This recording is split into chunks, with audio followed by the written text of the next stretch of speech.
Pada akhirnya, kita tiba pada pokok bahasan utama dari materi ini, yakni relevansi teologis dari bumi berkabung terdapat dalam Hosea 4 ayat 1-3. Kita masuk dalam pembahasan yang pertama.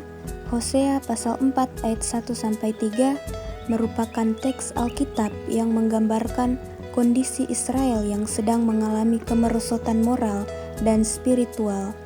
Kondisi ini digambarkan dengan metafora bumi berkabung.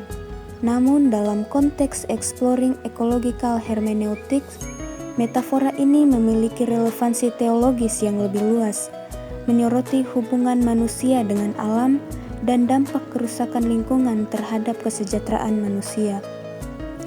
Hubungan manusia dengan alam dalam Hosea 4 ayat 1-3, ayat-ayat tersebut menggambarkan kondisi Israel yang dipenuhi dengan ketidakadilan, kekerasan, dan penyimpangan moral. Kondisi ini secara langsung dikaitkan dengan kerusakan lingkungan. Bumi berkabung dan semua yang ada di dalamnya, layu, bahkan burung-burung di udara, dan ikan-ikan di laut lenyap. Teks ini menunjukkan bahwa kerusakan moral manusia memiliki dampak langsung pada alam. Alam yang seharusnya menjadi sumber kehidupan dan berkat bagi manusia menjadi korban dari perilaku manusia yang merusak.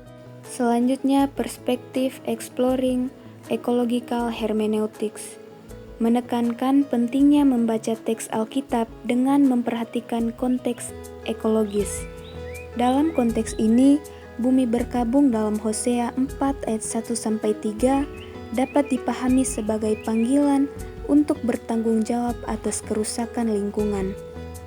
Alam bukan hanya objek yang dapat dieksploitasi, tetapi merupakan mitra dalam penciptaan dan pemeliharaan kehidupan. Kerusakan alam adalah bentuk ketidakadilan terhadap ciptaan Allah dan memiliki konsekuensi teologis yang serius. Baik, kita lanjut. Menyelidiki implikasi mendalam dari Hosea 4 ayat 1-3, di mana sang nabi mengartikulasikan keluhan ilahi tidak hanya terhadap umat Israel tetapi juga terhadap bumi itu sendiri. Bagian ini berfungsi sebagai pengingat yang menyentuh tentang keterkaitan antara tindakan manusia dan konsekuensi ekologis. Penulis menekankan bahwa dosa-dosa orang Israel berbohong, membunuh, mencuri, dan berzina telah menyebabkan ratapan atas tanah yang menggambarkan bagaimana kegagalan spiritual dan moral berdampak langsung pada dunia alami. Teks ini pun menyoroti peran aktif bumi dalam dakwaan Yahweh terhadap Israel, menekankan bahwa kegagalan moral Israel mengganggu tatanan ilahi yang menyebabkan duka cita dan penderitaan bumi.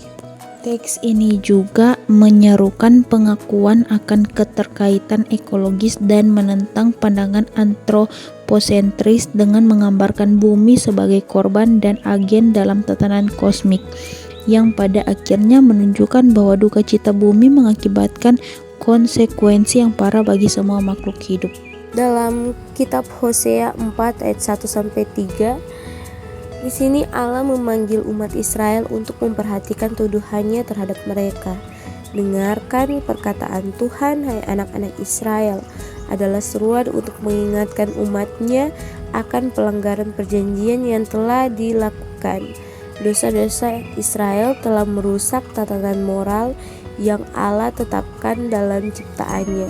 Loya menggarisbawahi bahwa ayat-ayat ini seringkali dipahami sebagai tuduhan terhadap umat manusia semata.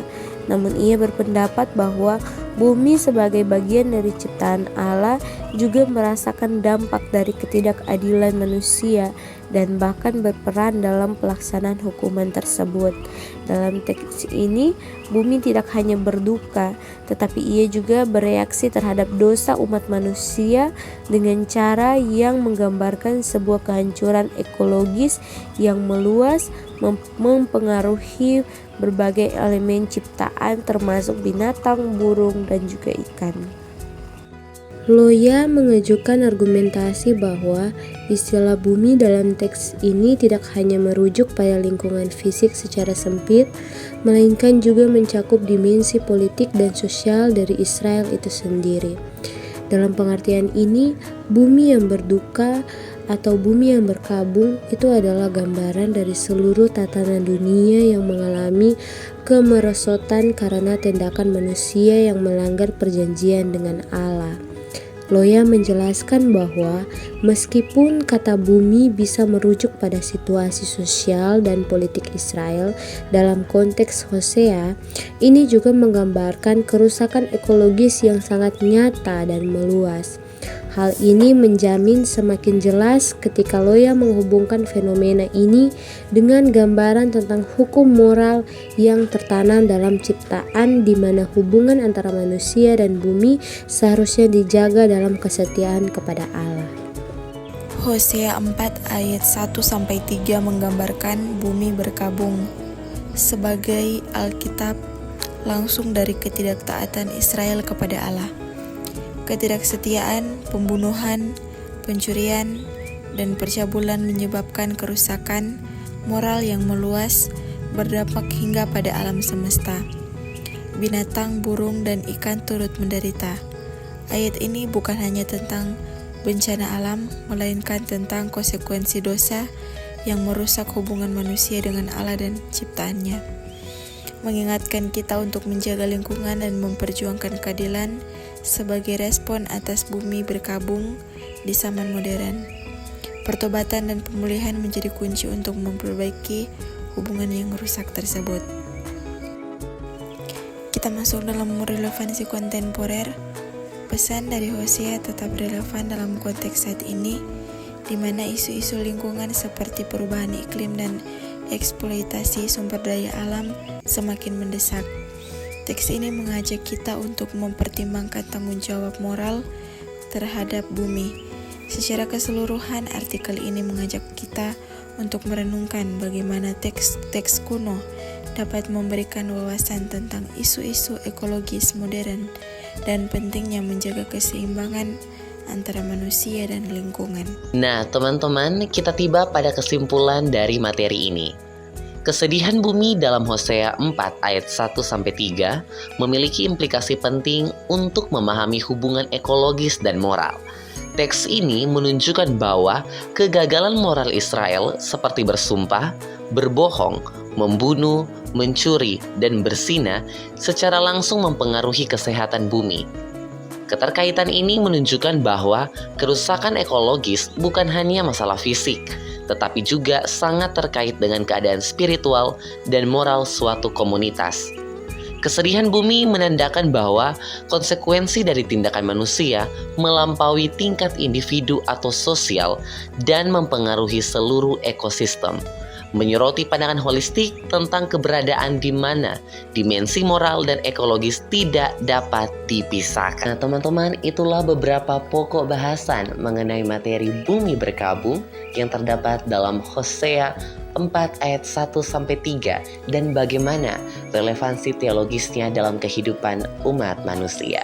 Semoga materi ini bermanfaat untuk kehidupan kita. Terima kasih dan shalom.